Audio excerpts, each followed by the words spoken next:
ஹரியோம் ஸ்ரீமாத்ரே நமஹா. இந்த இனிய மாலை பொழுதில், நவராத்திரி மாலை நேரத்தில் உங்களையெல்லாம் சந்திப்பதில் மிகவும் மகிழ்ச்சி அடைகிறேன். அனைவருக்கும் நவராத்திரி வாழ்த்துக்கள். இப்போ நம்ம ஒரு அழகான ஒரு பதிவை பார்க்க போகிறோம். ஸ்ரீ சக்கரத்தை பற்றிய ஒரு பதிவு. நீங்கள் எல்லோரும் கேள்விப்பட்டிருப்பீங்க, ஸ்ரீ சக்கரம் அப்படிங்கிறது ஒன்று இருக்குது. நிறைய பேருக்கு அது என்னன்றது ஓரளவுக்கு தெரிஞ்சிருக்கும். நிறைய பேர் ஸ்ரீ சக்கரத்தை இது மகாலட்சுமியோட யந்திரம் அப்படின்னு நினச்சிட்டு வீட்டில் வாங்கிட்டு வந்து வச்சுருப்பீங்க. இன்னும் பார்த்தீங்க அப்படின்னு சொன்னால் இன்றைக்கி மார்க்கெட்டில் பிரபலமாக ஸ்ரீசக்கரம் ஒரு வீட்டில் இருந்தால் அங்கே பணம் கொட்டும் அப்படின்னு சொல்லி ஸ்ரீசக்கரத்தை ப்ரொமோட் பண்ணுறவங்களும் இருக்காங்க. ஆனால் உண்மையாகவே இந்த ஸ்ரீசக்கரம்ங்கிறது என்ன? முதலாவதாக, இது மகாலட்சுமி யந்திரம் இல்லை. ஸ்ரீசக்கரம் மகாலட்சுமி யந்திரம் அல்ல. ஸ்ரீசக்கரம் என்பது லலிதா பரமேஸ்வரியோட யந்திரம். இதை முதல்ல நம்ம புரிஞ்சுக்கலாம். லலிதா தேவி யார் என்பது உங்களுக்கு கேள்வி இருக்கலாம். பார்வதி தேவி, காமேஸ்வரி, இப்படி பல பெயர்களால் லலிதா அம்மாவை நம்ம அழைக்கிறோம். சரி, இப்போ இந்த யந்திரம்னா என்னங்கிறத புரிந்து கொள்ளலாம். எந்திரம், தமிழில் நம்ம சொல்கிறோம் இல்லைங்களா? எந்திரம் அப்படின்னா ஒரு டிவைஸ், அதாவது ஒரு கருவி. இந்த கருவியை கொண்டு ஒரு சில காரியங்களை நம்ம செய்கிறோம். இப்போ சொல்கிறோம், நம்ம வாட்ச் கட்டியிருக்கோம். இப்போ இந்த வாட்ச் ஒரு யந்திரம். இந்த யந்திரம் என்ன பண்ணும்? நேரத்தை காட்டும். இப்படி நம்ம வீட்டில் மிக்ஸி வச்சுருக்கோம். அந்த யந்திரம் என்ன பண்ணும்? அது அரைக்கிறத மட்டும்தான் செய்யும். ஸோ இப்படியாக ஒவ்வொரு யந்திரத்திற்கும் ஒரு செயல்பாடு இருக்கிறத போல இந்த பிரபஞ்ச ஆற்றலில் எல்லா ஆற்றலும் கலந்திருக்கக்கூடிய நிலையில் எல்லா ஆற்றல்களில் இருந்தும் அந்த ஒரு குறிப்பிட்ட அலைவரிசை ஆற்றலை இழுக்கக்கூடிய சக்தியுடைய ஒரு வரைபடம் தான் யந்திரம். இதில் பார்த்தீங்க அப்படின்னு சொன்னால் சில கோடுகள் இருக்கும், சில வட்டங்கள் இருக்கும், சில இதழ்கள் இருக்கும். இப்படி பல விஷயங்கள் இந்த எந்த யந்திரமாக இருந்தாலும் நமக்கு இருக்கு.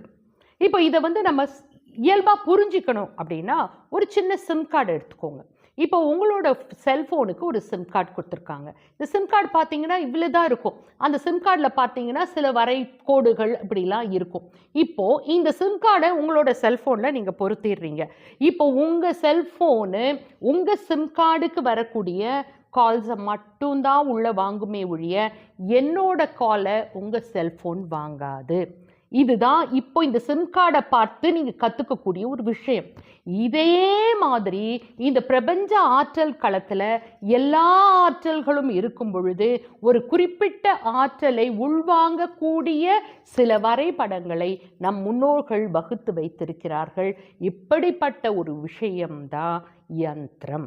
அப்போ இந்த யந்திரம் என்பது பார்த்தீங்கன்னா மகாலட்சுமிக்கு யந்திரம் இருக்கு, சிவா யந்திரம் இருக்கு, முருகருக்கு யந்திரம் இருக்கு. அப்போ ஒவ்வொரு ஆற்றல், அந்த பர்டிகுலர் ஆற்றலை வாங்கக்கூடிய ஒரு யந்திரம் என்பது இருக்கு. இதுல இந்த யந்திரங்கள் எல்லாவற்றிலும் சக்கர ராஜ சக்கரம் என்பது ஸ்ரீ சக்கரம்.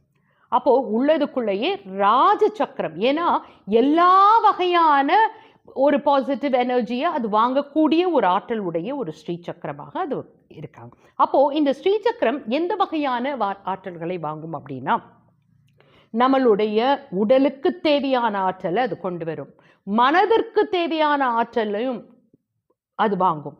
அது இல்லாமல் இந்த பிரபஞ்சத்தில் எல்லா இயக்க ஆற்றல்களும், அதாவது ஸ்ரீ சக்கரத்தில் அண்டத்தில் உள்ளதே பிண்டத்தில் என்று சொல்றது போல அண்டத்தில் உள்ள பிரபஞ்ச ஆற்றலில் இருந்து இந்த உடலில் இருக்கக்கூடிய உறுப்புகள், இப்போது ஸ்ரீ சக்கரத்தினுடைய 9 ஆவரணங்களை உடலினுடைய 9 வாயிலோட கூட நம்ம ஒப்பிடலாம். அப்படிப்பட்ட ஒரு உன்னதமான யந்திரம் தான் ஸ்ரீ யந்திரம்.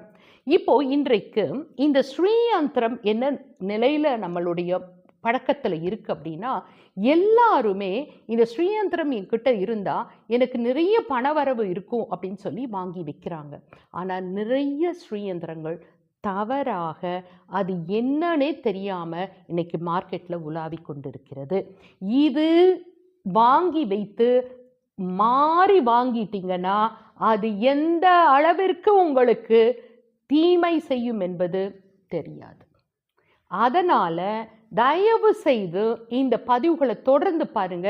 முழுமையாக ஸ்ரீயந்திரம் எப்படி இருக்க வேண்டும், அதில் என்ன மாதிரியான வரைமுறைகள் இருக்க வேண்டும் என்பதை நான் உங்களோட பகிர்ந்து கொள்கின்றேன்.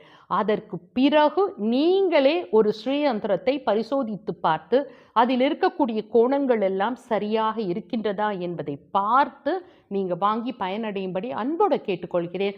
தொடர்ந்து என்னுடன் இணைந்திருங்கள். ஏன்னா அந்த ஒவ்வொரு ஆங்கிள்ஸும் கோல்டன் ரேஷியோ அப்படின்னு சொல்லுவாங்க.